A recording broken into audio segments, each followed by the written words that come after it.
Back in the last episode, I made it very clear that pretty much the top priority of that game and that episode was to get enough packs at the end so that we could sell enough players that wouldn't make the team in order to push our stub bank count over 30,000 stubs. And I am very happy to say we absolutely shattered that. I mean, I knew we had it because we opened, I think it was 14 packs. So like there wasn't really any doubt that we would have it. But after selling everything from those packs, that came out to be 7,011 stubs, which brought our stub bank count all the way up to 34,192. And because we hit that magic threshold of 30,000, we got a kitchen sink 2-pack. So of course these cost 30,000. So that knocks our stub bank amount all the way back down to 4,192. So it's gonna take quite a while to build that back up to probably have any sort of effect on extra things we can buy like this, because it took a while to get to where we were. But it was definitely worth it. There's so many good players in this pack, even if we get the base round. I do though have a plan for who I think I'm gonna take for whichever round I pull. So let's not waste any more time here. Let's open this thing, see which one we get. Come on. Oh, it's the base again. Oh man, we're not lucky. Both kitchen sink packs we've opened for this team have been the base pack. But like I said, I had a plan for who I want to take for whichever round I pull. And again, just like last time, I'm starting to second guess myself. But I think I'm pretty much set. I don't think I can convince myself out of this one. Because Keuchel would be good for the same reason that Porcello was good. David Robertson might last in the bullpen for this whole thing, like no matter who ends up coming out.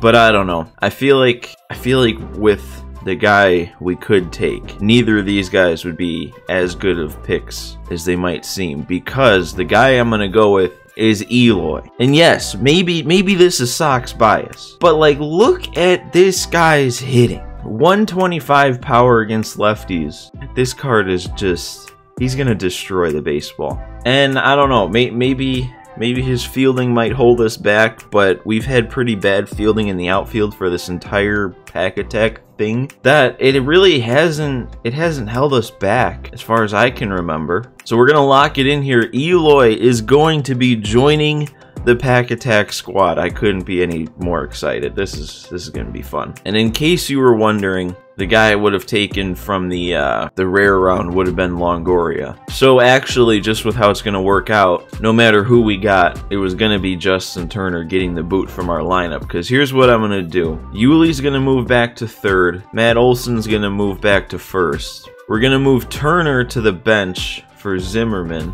And then we're going to put Eloy in right field as a secondary, just because if I put Eloy in left, that means Jordan's in his secondary, which is probably a lot worse than Eloy being in the secondary. So back to all commons in the outfield. But yeah, this is what the squad is looking like. We only have 2 more starting spots that aren't a diamond. And the funny thing about that is you could honestly make an argument that those 2 non-diamonds have been our 2 best players, like even Gary. I think with the lineup, all I'm going to do is just move Eloy to 3 and Story down to 5. I think that's all that really needs to happen. So then let's talk about what changed with the team after the packs in the last one. Not a whole lot, but we did add Franmil to the bench. I put him in on the bench for Aguilar, who was a gold. So that, I don't know, that just I guess kind of goes to show that this series isn't just about upgrading like player overalls. Because honestly, Aguilar was kind of on the bench as like the secondary bench bat against righties. But if you compare their hitting stats, Franmil's better in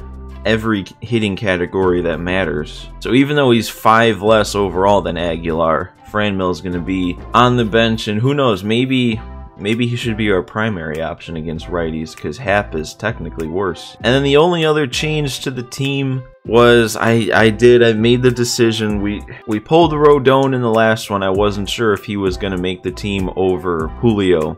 Julio has a bit more control, but Rodon might be a little bit tougher to hit. And then there's also the fact that I think Rodon probably has a better chance of getting an upgrade, maybe even to a diamond, than Julio does. So I don't know, it might again just be Sox bias, but I ended up taking Rodon over Julio. And then yeah, that's it for the changes to the team. Everything else stays the same. In the last episode, when I talked about the like stub bonus thing, I said we had kind of hit a sweet spot. I think it was 3 episodes in a row that by the time I recorded the next episode, we're at 7 likes. So I said for the last one that every like above 7 likes would be worth double. And man, we almost doubled 7 likes. When I'm sitting down to record this, that last episode had 13 likes, which means the first 7 were worth 100 each like normal, but then the next 6 were worth double. So that makes those 13 likes worth 1,900 stubs. So right off the bat, we're almost at 2,000 for this episode. We're gonna make it, you know, worth back to normal. I always thought that 7 likes thing was just gonna be a one-time thing. But every like you leave on this video, by the time the next one's uploaded, will be worth 100 stubs towards the next one. So make sure you hit that like button, especially if you enjoy this video. But I think we're just about ready to get into this game here. I'm gonna go with Ohtani. He's still, actually I think he is pitching in real life today, but he's still, every time I look at him, his pitching numbers are being affected by inside edge. So he could end up being, at least for now, our second best starter if he's always going to be going up. One last thing that I did forget before we started. The ranked season, the last one finished, the new one started. I think we ended up finishing at 630 or it was 665. But that got us booted back to 450. So we're still going to be back on All-Star difficulty for quite a while still. But we are at a, I think a little bit higher of a starting point than last season. So this season we might have the chance to make a push into the 700s. Alright, let's see what we're facing off against today. I'm kind of hoping, even with the addition of Eloy, we're facing... Okay, no.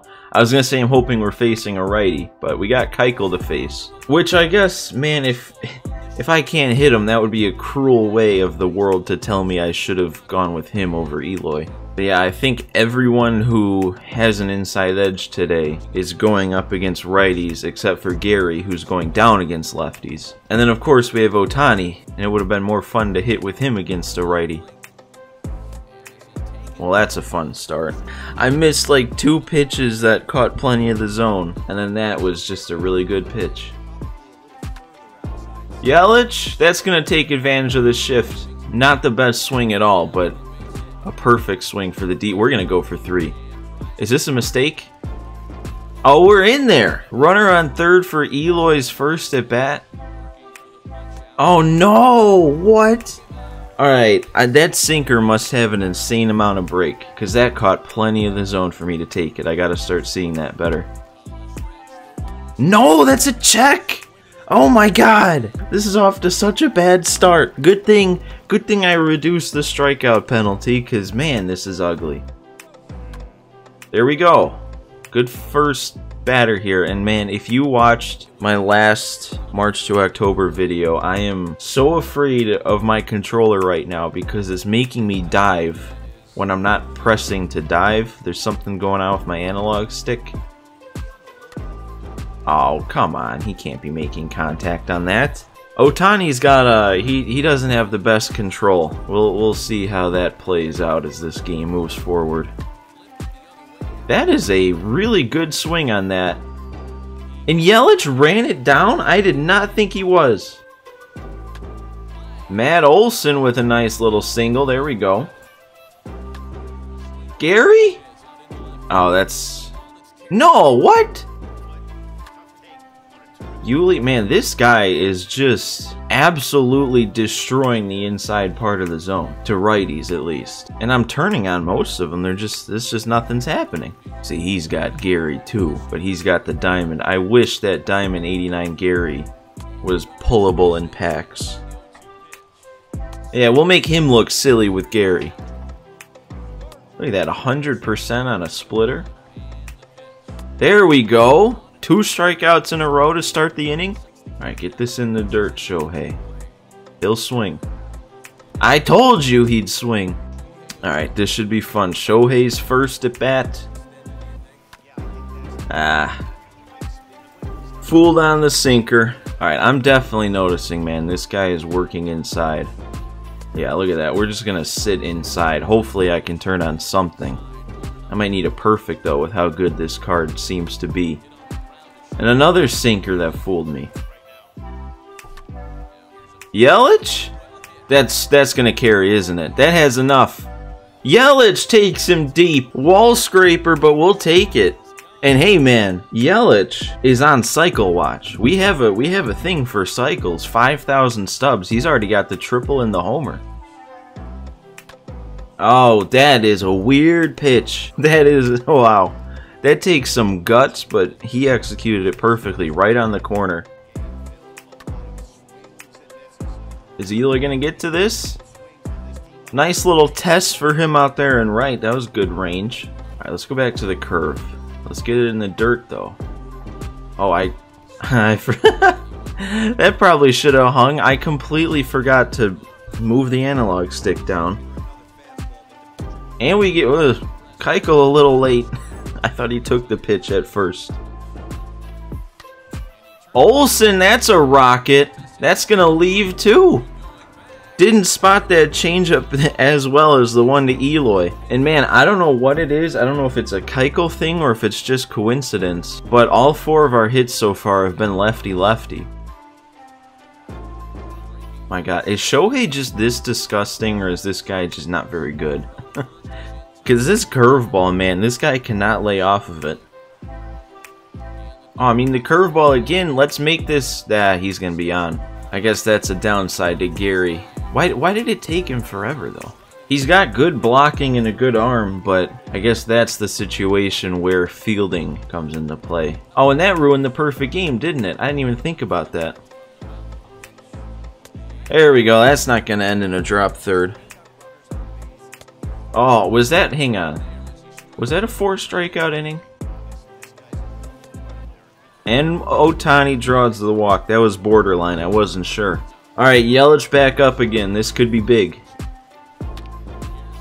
I mean, that doesn't help our cycle quest.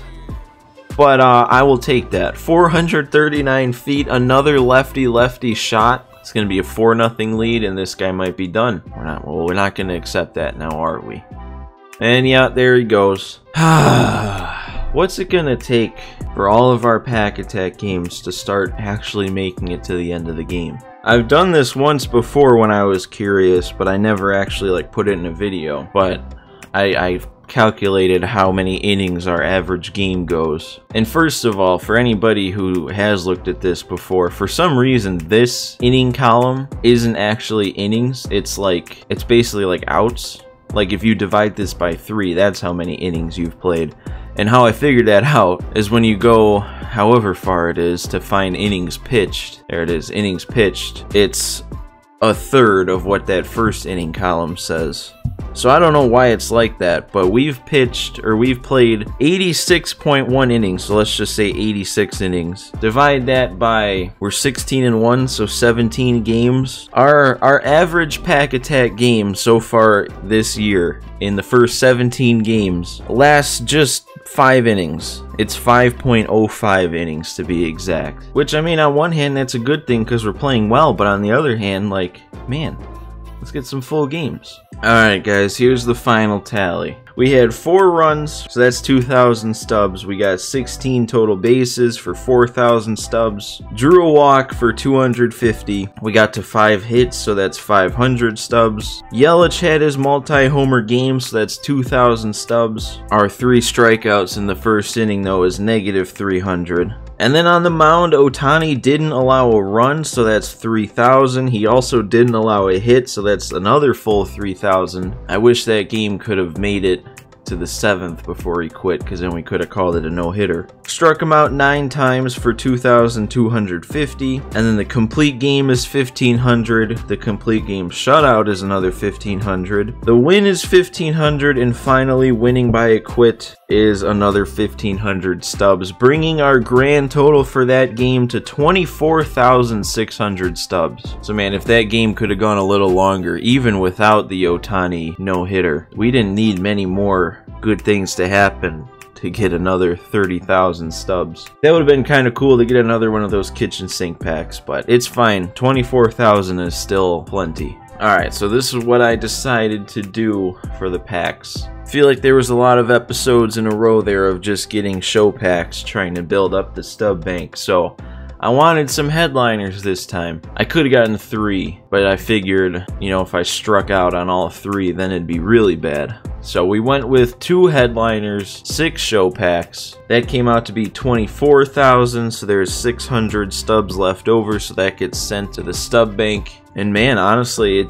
it just hit me. Pretty much, unless it's the bullpen at this point, pulling a diamond is going to be just about the only way to upgrade this squad. It feels early to have gotten to that point, but it's kind of exciting. Let's get into these packs here. Pack number 1 of the first 6 here. We're going to get a silver, Kendall Graveman. I don't think I'm going to have him making the bullpen. We got Rysell as our lowest righty right now still. Pack number 2, nothing out of this one. That's a pretty bad one. Third pack here, and another silver. That one I might have to think about to put in over Rysell. I feel like this dude is kind of good. We'll think about it. Maybe by the next one he'll be in the lineup, who knows. Fourth pack of the show packs, another one of nothing. These haven't been that great yet. Maybe we're just saving our luck for the headliners, in which case that'd be fine. Last show pack here of the 6, and it's another silver. Luplo used to be on the team, used to be on our bench, but he won't be making his way back. Alright, what do we got? First of the 2 headliners. Any luck out of the first of the 2 headliners? No. Paddock, another guy who used to be on the team, though. That's cool. Alright, last headliner. Are we even going to get a gold? Let's see. My hopes are not very high. Yeah, look at that.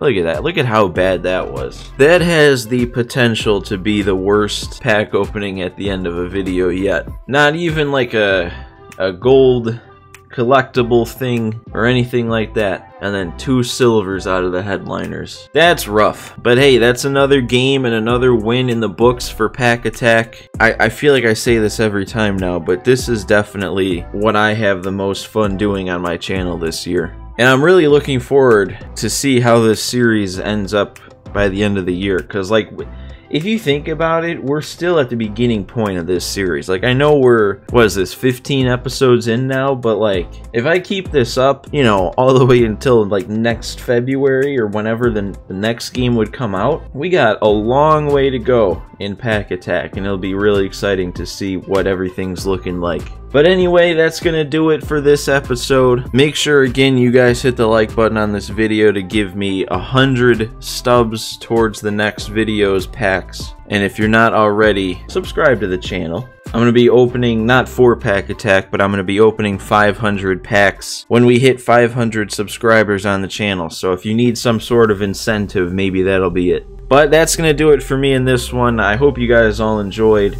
and I'll see you next time.